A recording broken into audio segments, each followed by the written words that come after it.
couldn't really cope with his condition at home. And I think there's still very much taboo around hospice care. There's still the perception that it's an institution where people come to die. There is a little drinks trolley that might surprise a lot of families that come in.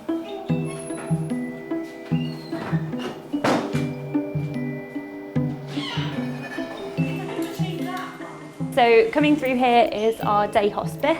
People often think about hospice as being a place that's about death, but actually it's a place that's about life. And the time that people have left towards the end of their disease is time that they have for living. And so what we do here is support people to be as comfortable and as able as possible to spend the time that they have left how they want to with their families.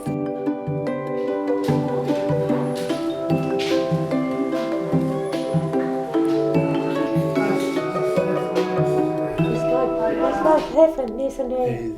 It's brilliant. They offer so much in every which way. When my consultant told me I could come to St John's, it's like, no way, 'cause I used to live round the corner. I'm not ready to die yet. That's for people who are terminally ill.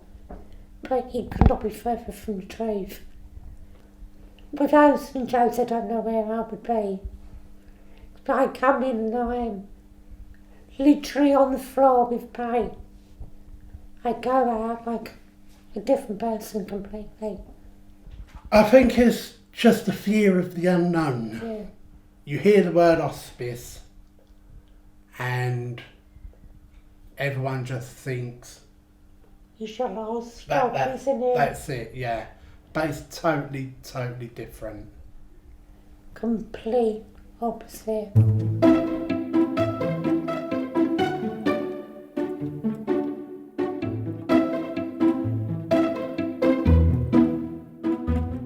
My name is Saad Ahmed. Hi. Hello. And I have been here 12 years now. We have a hairdresser. A lot of people are quite impressed with our hairdressers. They even try to get in just to have their hair done. There is also a little drinks trolley that might surprise a lot of families that come in. But again, it's another thing which you don't want to take away, because it sometimes helps, you know, little brandy sometimes, and they will tell you, I had a lovely sleep last night.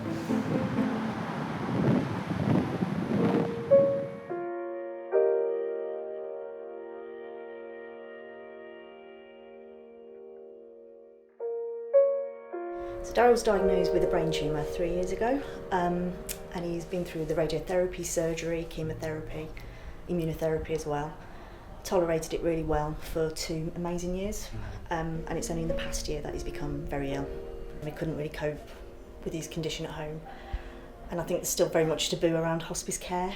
There's still the perception that it's an institution where people come to die. But just being here, from the moment we walked through the door, they've created this new home for us, and they've just let us be his family, and I can be his wife, and we're not primary carers anymore. We can enjoy our time, his final days with him. I come up from Chelmsford by train every day, and with a cloud over my head, as soon as I walk through the gates here, it disappears. From a father's point of view, you don't want to go to your son's funeral. That's probably the worst scenario that keeps coming into your mind. But since being here, everyone just makes you feel so good about yourself, good about Darryl. Jude, she's now become his wife again rather than his carer. So it's this place.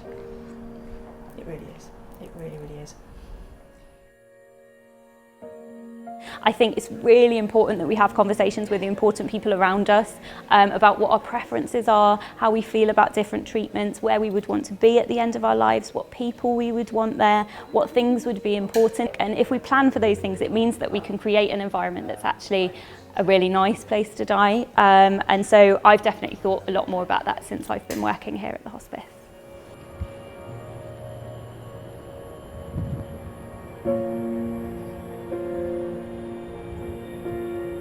And we're here for Darryl, so my husband and Steve's son, who died. It was lovely to see the staff again and just to really be back where Darryl spent his last month.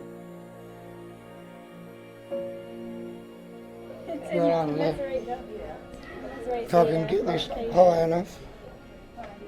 That's just the about a week after he passed away of St Joseph's, and that is the logo of the hospice.